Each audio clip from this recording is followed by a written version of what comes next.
Hi friends, welcome back to my channel. ఈ vlog ఏంటంటే మేము పిఠాపురంకి అయితే వచ్చామండి. పిఠాపురంలో మేమైతే ఇక్కడ హోటల్ రూమ్ అయితే తీసుకున్నాము.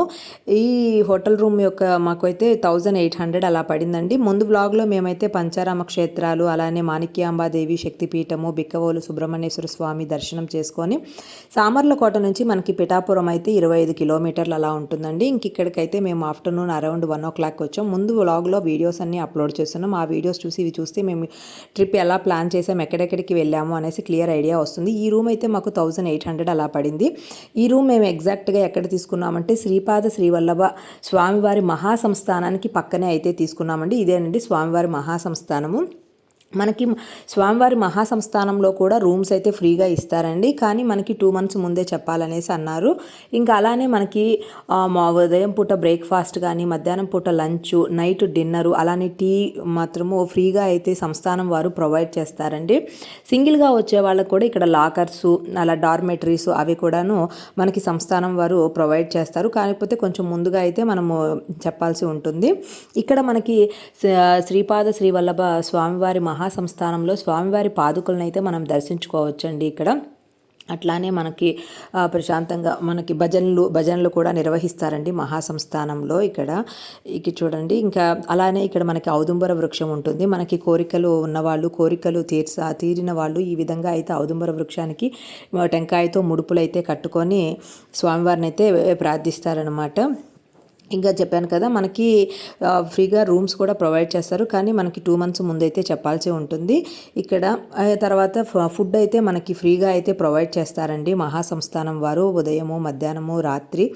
ఇంక ఈ విధంగా ఇంకా మనకి స్వామివారి పాదుకల్ని కవచం లేకుండా డైరెక్ట్గా దర్శనం చేసుకోవాలంటే అర్లీ మార్నింగ్ 5 to 6 మాత్రమేనండి. మిగతా టైంలో అయితే మనకి స్వామివారి పాదుకలకి కవచాన్ని అయితే ఉంచుతారనమాట. ఇదిగోండి, ఇక్కడ ఔదుంబర వృక్షానికి అయితే మీరు దర్శించుకోండి అందరూ కూడాను. ఇంకా మేము ఇక్కడ నుంచి ఇంకా వాకబుల్గానే మనకి 1/2 kilometer శ్రీపాద శ్రీవల్లభ స్వామివారి మహాసంస్థానానికి కొంచెం 1/2 kilometer దూరంలో మనకి అష్టాదశ శక్తిపీఠాల్లో 10వ శక్తిపీఠమైన శ్రీ పురుహూతిక అమ్మవారి శక్తిపీఠం అయితే ఉంటుందండి. ఇదేనండి శ్రీ పురుహూతిక అమ్మవారి శక్తిపీఠము. మనకి ఇక్కడ అమ్మవారిది పీఠ భాగము పడినట్టుగా చెప్తారండి.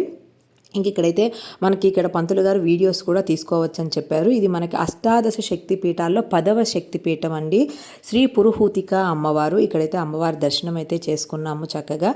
ఇంకా మేము ఇక్కడ నుంచి మనకి కొంచెం వాకబుల్గా కుంతి మాధవ ఆలయం అయితే ఉందండి. ఇక్కడ చూడండి, కుంతి మాధవ ఆలయం కూడా మనకి కొంచెం ఇక్కడ వాకబుల్గానే ఉంది. మేమైతే కార్ అయితే ఇంకా మేము తీసుకున్నాం కదా హోటల్ రూమ్ వాళ్ళది, పార్కింగ్ దగ్గరే పార్క్ చేసేసాము. ఇంకా కొంచెం ఇక్కడ కార్ పార్కింగ్ కొద్దిగా కష్టంగా ఉంది అనేసి ఇంక మేమైతే కార్ తీసుకోలేదండి. ఇక్కడైతే వాకబుల్గానే వచ్చేసాము. ఇదిగోండి, ఇది శ్రీ కుంతి మాధవ ఆలయం అండి. ఈ ఆలయానికైతే మనకు ఒక ప్రత్యేకత ఉందండి. కొందరు ఈ ఆలయము ఇంద్రుడు ప్రతిష్ఠించాడని అంటారు, మరికొందరు కుంతీదేవి ప్రతిష్ఠించిందంటారు. మామూలుగా ఒకప్పుడు ఇంద్రుడు వృత్తాసురుడు అనే రాక్షసుడిని సంహరిస్తాడు. వృత్తాసురుడు అసురుడైనా కూడా పుట్టుకతో అతను బ్రాహ్మణుడు కాబట్టి అందువలన బ్రహ్మహత్య పాతకం నుంచి తప్పించుకోవటానికి ఇంద్రుడు ఈ భూమిపైన 5 వైష్ణవ ఆలయాల్ని నిర్మించాడు. అవే మనకి పంచమాధవ క్షేత్రాలుగా ప్రసిద్ధి చెందాయండి. ఈ పంచమాధవ క్షేత్రాలు ఎక్కడ ఉన్నాయంటే మనకి ఫస్ట్ వారణాసిలో బిందు మాధవ ఆలయము ఉంది. అలానే ప్రయాగ్రాజ్లో అయితే వేణి మాధవ ఆలయముగా, అట్లా తర్వాత మనకి ఇక్కడ పిఠాపురంలో అయితే కుంతి మాధవ ఆలయము అంటారు. ఇంకా మనకి రామేశ్వరంలో అయితే సేతు మాధవ ఆలయం ఉంటుంది. ఇంకా తిరువనంతపురం త్రివేంద్రంలో అయితే మనకి సుందర మాధవ ఆలయముగా ఈ విధంగా అయితే మనకి 5 పంచమాధవ క్షేత్రాలుగా అయితే ఉన్నాయండి. ఇప్పుడు ఇక్కడ చెప్పాం కదా, మనకి ఇక్కడ పిఠాపురంలో ఉన్న ఈ ఆలయ చరిత్ర ప్రకారం చూసినట్లయితే మనకి వ్యాస మహర్షి పిఠాపురంలోని కుకుటేశ్వర స్వామి ఆలయాన్ని దర్శించుకోవటానికి వచ్చినప్పుడు అక్కడ దర్శనం అంతా పూర్తి చేసుకొని తిరిగి వెళ్తుండగా ఈ కుంతి మాధవ ఆలయానికి వచ్చాడట.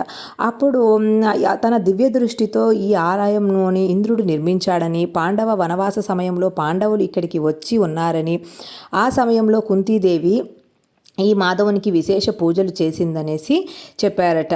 ఈ విధంగా కుంతీదేవి వనవాస కాలంలో నిరంతరము ఇక్కడ స్వామివారిని పూజించటం వలన ఈ ఆలయానికి కుంతి మాధవ ఆలయంగా పేరు వచ్చిందనేసి చెప్తారండి. ఇది మనకి ఈ ఆలయ యొక్క వృత్తాంతము. ఈ ఆలయంలో మనకి శ్రీకృష్ణ భగవానుడి దర్శనం చాలా బాగా అవుతుందండి. మనకి ఇక్కడైతే మేము కృష్ణ భగవానుడిని మంచిగా దర్శనం అయితే చేసుకున్నాము. మేము ఇక్కడ నుంచి మనకి ఒక 1 కిలోమీటర్ పైన దూరంలో మనకి శ్రీ కుకుటేశ్వర స్వామివారి ఆలయం అయితే ఉంటుందండి. మేము అక్కడికైతే కొంచెం ఇక్కడి నుంచి షార్ట్ కట్లో మేము అక్కడికైతే నడిచే వెళ్ళాము. వచ్చేటప్పుడైతే మేము మేము తీసుకున్న హోటల్ రూమ్ నుంచి కొంచెం ఆటో వేసుకొని వచ్చేసామన్నమాట. ఇక్కడ కొంచెం కార్ పార్కింగ్ కూడా కొంచెం దూరంగా ఉంటుంది. ఇదేనండి శ్రీ కుకుటేశ్వర స్వామివారి దేవస్థానము. మనకిది దీన్ని మనకి పాదగయగా కూడాను మనము పిలుస్తామండి. పాదగయ ఎందుకు అంటామంటే, గయాసురుడు అనే రాక్షసుడు శరీర భాగాలైన తల, నాభి, పాదాలు గయాక్షేత్రాలుగా పవిత్రత పొందిన మనకి పౌరాణిక కథనం అయితే ఉందండి. ఆయన శరీరం అత్యంత పవిత్రమైనది. తర్వాత పితృతర్పణాలతో పితృదేవతలను తరింపజేసే విధంగా విష్ణుమూర్తి అయితే వరం ఇవ్వడంతో ఈ 3 ప్రాంతాలు మనకి పితృతర్పణాలకు అత్యంత ప్రసిద్ధిగా చెందాయి. ఇక్కడ చూడండి, మనం చూస్తే అక్కడ గయాసురుడు ఉన్నాడు చూసారా.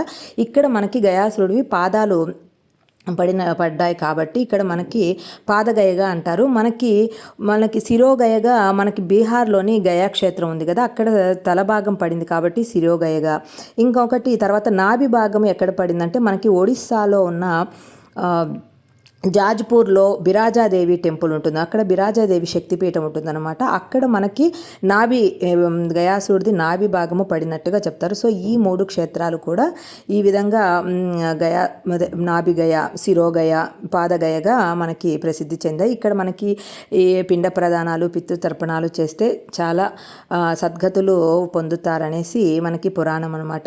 ఇది మాత్రం మనకి పాదగయగా ఈ విధంగా పేరుగాంచినది. ఇక్కడ మనకి ఈశ్వరుడు శ్రీ కుకుటేశ్వర స్వామిగా అయితే దర్శనమిస్తారు. అమ్మవారు మనకి శ్రీ పురుహూతికా దేవిగా అయితే మనకి దర్శనమిస్తారండి. మనకి ఇక్కడ లోపల శ్రీపాద శ్రీవల్లభ స్వామివారైతే మనకి స్వయంభూగా అయితే వెలిసారండి. ఈ ఆలయం లోపల ఇక్కడ మనకి పిఠాపురంలో మనకి ఎంతో అత్యంతమైన మంచి క్షేత్రము. ఎందుకనగా మనకి శ్రీపాద శ్రీవల్లభ స్వామివారైతే మనకి ఇక్కడ స్వయంభూగా వెలిసారు. అలానే శ్రీ కుకుటేశ్వర స్వామి ఈశ్వరుడు ఇక్కడ మనకి స్వయంభూగా అయితే వెలిసారండి. అలాగే అష్టాదశ శక్తి పీఠాల్లో 10వ శక్తిపీఠమైన శ్రీ పురుహూతికా అమ్మవారు ఇక్కడ మనకి శక్తిపీఠముగా వెలిసారండి. ఇంకా చాలా అలాగే పాదగయగా కూడా మనకి ఇక్కడ చెప్తారు. ఎంతో పుణ్యం చేసుకుంటే ఈ క్షేత్ర దర్శనం అయితే మనకి దొరకదండి పిఠాపురము.